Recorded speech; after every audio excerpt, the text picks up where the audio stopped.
রাতুল রান্নাঘরে এসে টুকটাক জিনিসপত্রগুলো এগিয়ে দিচ্ছে, এর মধ্যে কথাও হচ্ছে। কোনো মজার কথা নেই, তাও যেন ভালো লাগছে। হয়তো অনেক বছর পর এভাবে কথা হচ্ছে ঝগড়া ছাড়া, তাই। 10 দিন পার হয়ে গেল। আমরা ঘন্টা পার হওয়ার পর রুম থেকে যেন আর বেরোতেই চাইছি না। বই পড়তে পড়তে বলে উঠি, কত বছর কোনো মুভি দেখি না। রাতুল ল্যাপটপটার সামনে এনে বলে, বাংলা দেখবে নাকি হিন্দি? দুজন মিলেই সার্চ দিয়ে ভালো একটা মুভি দেখতে শুরু করলাম। মুভি দেখতে দেখতে অনেক রাত, দুজনেই জেগে রইলাম মুভির নেশায়। পরের দিন আবারও একটা মুভি। এখন পাশাপাশি ঘেঁষাঘেঁষি করে বসতে যেন কোনোই বাধা নেই। হাসতে হাসতে গড়িয়ে পড়ি একে অপরের গায়ে।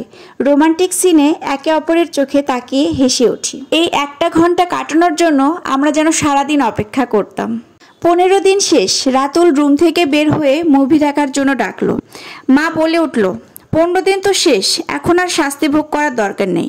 রাতুল অবাক হয়ে বলে, শাস্তি? হ্যাঁ, তোদের 1 ঘন্টা থাকার যে শাস্তি দিয়েছিলাম। রাতুল বলল, তুমি তো 1 মাস বলেছিলে। বলেছিলাম, তবে এখন কমিয়ে এনেছি। ভাবলাম অত্যাচার করে ফেলছি, শুধু শুধু ছেলে মানুষই করছি। তোরা কালকে ডিভোর্স ফাইল করতে পারিস। রাতুল আর আমি চোখাচোখি হলাম। আমরা ভুলে গিয়েছিলাম আমরা কেন এটা শুরু করেছিলাম। মা বলল, আর যেতে হবে না মীরার ওই রুমে। যাও বৌমা, আমার জন্য একটু ডিম ভুনা করে আনো। আমি উঠতেই রাতুল আমার হাত ধরে মায়ের দিকে তাকিয়ে বলে, তুমি 1 মাস বলেছিলে কিন্তু মা। মীরা এখন রান্নাঘরে যাবে না, রুমে যাবে। আমাকে টেনে রুমে নিয়ে গিয়ে দরজা লক করে দেয়। এটা কি হলো? কি হলো? মুভি দেখতে আনলাম আর কি। এইভাবে? তো কিভাবে আনবো? তোমার কি ইচ্ছে নেই মুভি দেখার? তাহলে যাও। আমি হাসি দিয়ে দরজায় এগিয়ে যেতেই রাতুল আমার হাত চিপে ধরল। খবরদার, বের হবে না। আমি অট্ট হাসিতে গড়িয়ে পড়লাম। রাতুল বোকা বোকা মুখ করে তাকিয়ে আছে। পরের দিন বাবা একটা ফর্ম এনে বলে, এই যে নে, আজ একটা কাজে গিয়েছিলাম কোর্টে, তাই এই ফর্মটা নিয়ে এলাম। পূরণ করে কাল পরশু জমা দিয়ে দিস। আমরা দুজনেই পড়ে দেখলাম বাবা ডিভোর্স ফর্ম এনেছে। রাতুল আমার দিকে আহত চোখে তাকালো, যেন আমি কি বলি দেখতে চাই সে। দুজনেই চুপ করে আছি দেখে বাবা বলে, কি রে, কি সমস্যা? আমি আর রাতুল একসঙ্গে বলে উঠলাম, আমাদের ডিভোর্স চাই না। মা বাবা চোখাচোখি হলো, যেন তারা হাসি চেপে রাখতে চাইছে। বাবা বেশ গম্ভীর মুখে বলল, তোমরাই তো বলেছিলে, আবার এখন উল্টে যাচ্ছ। আমরা যেন কোনো কথাই খুঁজে পাচ্ছি না। এখন একটা অদ্ভুত অনুভূতি কাজ হচ্ছে, যেন কোনো কিশোরীকে তার মা বলছে তার প্রিয় মানুষটাকে ভুলে যেতে। আমার ভীষণ মন খারাপ লাগছে। একটা দীর্ঘশ্বাস চেপে বসেছে বুকে।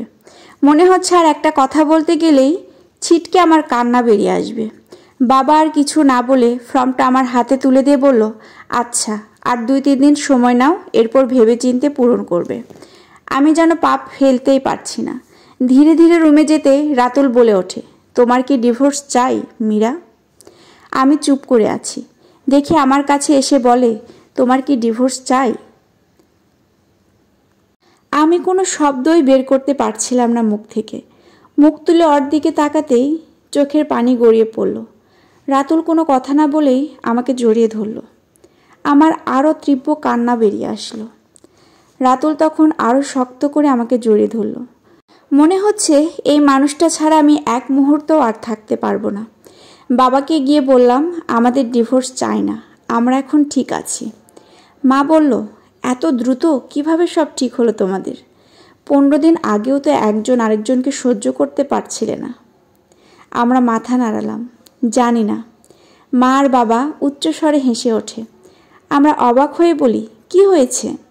মা হাসতে হাসতে বলে, আমরাও একবার ঠিক করেছিলাম, আর থাকা যায় না একসাথে, এইভাবে ডিভোর্স নেব। তখন আমার শাশুড়ি ঠিক এইভাবে আমাদের 1 মাস 1 ঘন্টা একসাথে থাকার শাস্তি দিয়েছিল। আমাদের অবশ্য 1 সপ্তাহতেই সব ঠিক হয়ে যায়। বুঝতে পেরেছিলাম থাকা যাবে না একে অপরকে ছাড়া। আমি বসে পড়তেই মা আমার হাত ধরে বলে, বৌমা, সবাই বলে মা হওয়া অনেক কঠিন কাজ, মা হতে গেলে অনেক কিছু ত্যাগ করতে হয়। এটা ভুল কথা।